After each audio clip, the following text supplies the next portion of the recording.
नहीं कमाए। और मेरे बच्चों की अभी शादी भी होनी है, तो मुझे सऊदी अरेबिया में तो कोई नौकरी ढूंढ अच्छा। मेरे लिए। अब मुझे सऊदी अरेबिया में आए काफ़ी अरसा हो गया था। मैंने आपको बताया कि जब मैंने ज्वाइन किया था तो मैं तीसरा मुलाजिम था कंपनी का। तो मेरी कंपनी एक बहुत बड़ी कंपनी बन गई, 500 एम्प्लॉइज़ की, और कंपनी के साथ मैं काफ़ी ग्रो किया। अच्छा। तो मैं इफ़ेक्टिवली नंबर 2 था कंपनी में। और मेरे जो कॉन्टैक्ट्स थे, मतलब जो मेरे वहाँ लोकल शेख्स थे, वो बहुत रिच लोग और बड़े नोन जिसको कहते हैं कि प्रिंसेस थे। और जो तो मैंने अपने चेयरमैन, जो मेरा चेयरमैन था, वो अभी भी सबसे रिचेस्ट आदमी है सऊदी अरेबिया में। तो मैंने उससे कहा भी मेरा भाई जो है वो नौकरी चाहता है और उसका पेट्रोलियम सेक्टर से ताल्लुक़ है। उसने कहा कोई प्रॉब्लम नहीं। उसने फ़ोन उठाया और वहाँ एक सबसे बड़ी पेट्रोल की कंपनी है पेट्रोमेन, उसके अच्छा। चेयरमैन से उसने फटक बात कर दी भी मेरे फाइनेंस मैनेजर के भाई को आपने नौकरी देनी है, मैं आपको उनका CV वगैरह भेज रहा हूँ। खैर मेरे चेयरमैन की बड़ी, एक किसी से बात करना बहुत महत्व रखता बिल्कुल था, तो उसने रेपुटेशन। मैंने जब उसको कागज़ भेजे तो उसने फटाक अप्रूव किया और चला गया। अच्छा। तो मैंने अपने भाई को क्लियरेंस दे दी कि भाई आप पैकिंग करनी शुरू कर दो, क्योंकि आपका कुछ दिन में वीज़ा आ जाएगा। उसके कुछ दिन बाद ये हुआ, एक दिन मुझे फ़ोन आता है उनके पर्सनल डिपार्टमेंट से कि जी आपके भाई की नौकरी पक्की थी, लेकिन हमारे साथ एक समस्या हो गई है, क्योंकि आपका भाई जो है वो हिंदू है और हमारे यहाँ पब्लिक सेक्टर में एक हिंदू को नौकरी नहीं मिल सकती। अच्छा। तो यहाँ तो आप मुसलमान बन जाएं या आप क्रिश्चियंस को एक्सेप्ट करते हैं, बट यहाँ तो आप मुसलमान बन जाएं या क्रिश्चियन बन जाएं, तो तभी पॉसिबिलिटी है, नहीं तो और कोई रास्ता नहीं। अच्छा। अब हमारे लिए साहब बड़ी समस्या होगी, क्योंकि मैंने अपने बड़े भाई को क्लियरेंस दे रखी थी, उसने अपनी पैकिंग शुरू पैकिंग कर दी, अपना कुछ प्रॉपर्टी वगैरह ठीक बेच दी। ठीक। अच्छा। अब हमारे लिए तो बहुत ही समस्या हो गई। मसला हो गया। हाँ। खैर फिर हमारे दिमाग में अभी अब क्या करें, बड़े पीड़ित थे, बड़ी प्रॉब्लम में जा रहे थे। फिर हमने कहा कि हमारे पास तो एक लिविंग गॉड है, हम उससे क्यों ना पूछें। ठीक है। तो हमने ये समस्या साहब वो धार्मिक गुरु के पास भेजी। हाँ। अब फास्टर साहब पॉइंट ये है कि वो आदमी इतने पढ़े लिखे नहीं थे, अच्छा। लेकिन उन्होंने मुझे एक चार्ट बना के भेजा कि मैं इस चार्ट को फॉलो करूं और मेरे भाई का काम हो जाएगा। अच्छा। हमने कहा भी ये कौन सा। उन्होंने चार्ट में ये बताया कि मैं अपने चेयरमैन से बात नहीं करूं, अपने वाइस चेयरमैन से बात करूं, मेरा वाइस चेयरमैन उस कंपनी के वाइस चेयरमैन से बात करे, इस माध्यम से एक बीच में आदमी और। अब उनको कुछ नहीं पता था। अच्छा।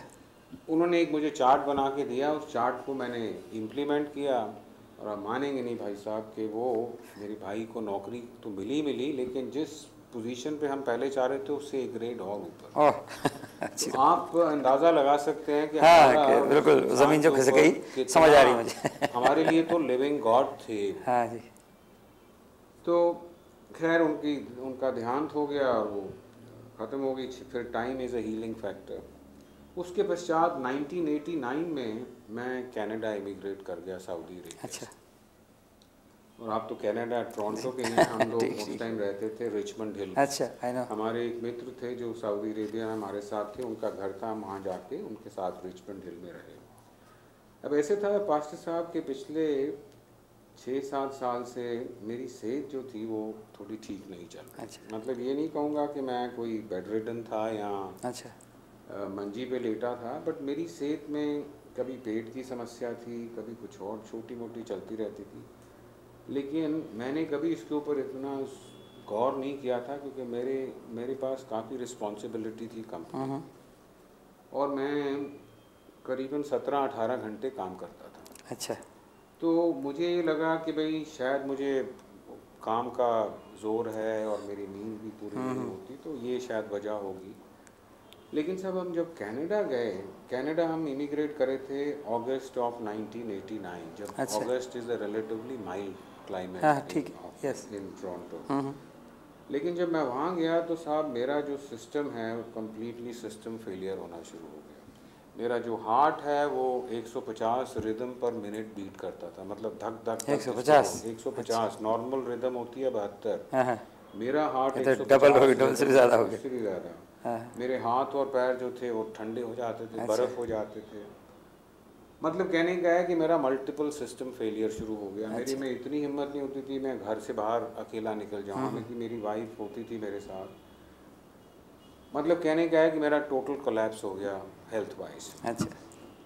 वहाँ हमने डॉक्टर्स को दिखाया, उन्होंने सब कुछ रिसर्च वगैरह की। अल्टीमेटली उन्होंने मुझे कहा कि जी हम जानते हैं, शुक्र है मैं उस टाइम कनाडा में था, हिंदुस्तान में होता तो उन्होंने गोलियाँ वोलियाँ दे के हमें वैसे ही मार देना था।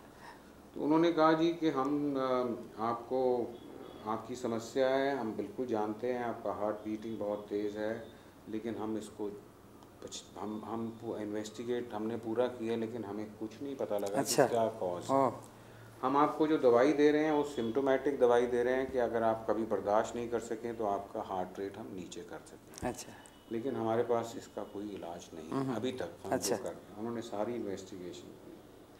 अब जब डॉक्टरों ने भी एक तरह से जवाब दे दिया तो मैंने अपनी वाइफ से शेयर किया कि भाई अब यहाँ रहने का क्या पता, मेरी ज़िंदगी पता नहीं कितनी है, क्योंकि मैं उस टाइम 38 साल का था। अच्छा।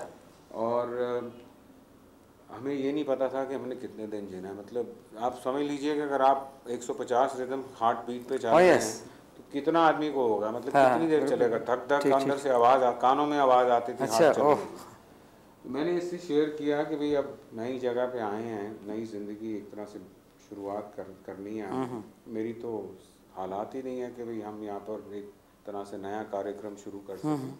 तो बेस्ट तरीका ये है कि हम अपने मुल्क चले जाएं अच्छा। और वहाँ जाके हम कुछ पाठ पूजा करवाएंगे, कुछ हम और एलोपैथिक के अलावा होम्योपैथिक और आयुर्वेदिक होती है, हाँ जो हाँ। इंडियन सिस्टम ऑफ मेडिसिन है, उसको हम उसकी सहायता लें। ठीक है।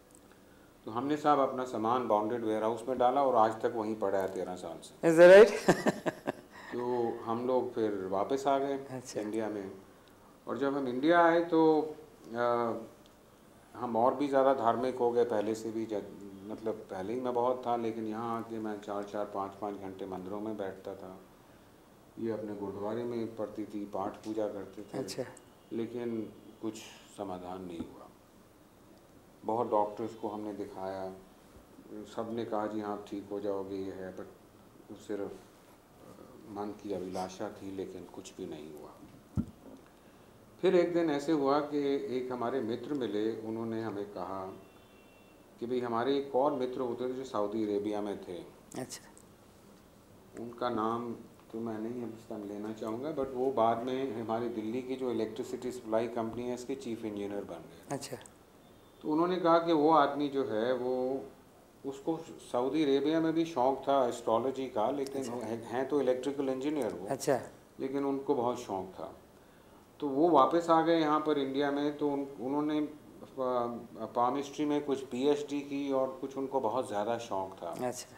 तो वो साहब इतने नामी एस्ट्रोलॉजर हो गए इंडिया में। और उस टाइम बीजेपी पावर में थी, तो अडवाणी साहब और वाजपेयी साहब, उनके ऊपर उनसे उनका डायरेक्ट हॉटलाइन कनेक्शन होता था। ऐसी।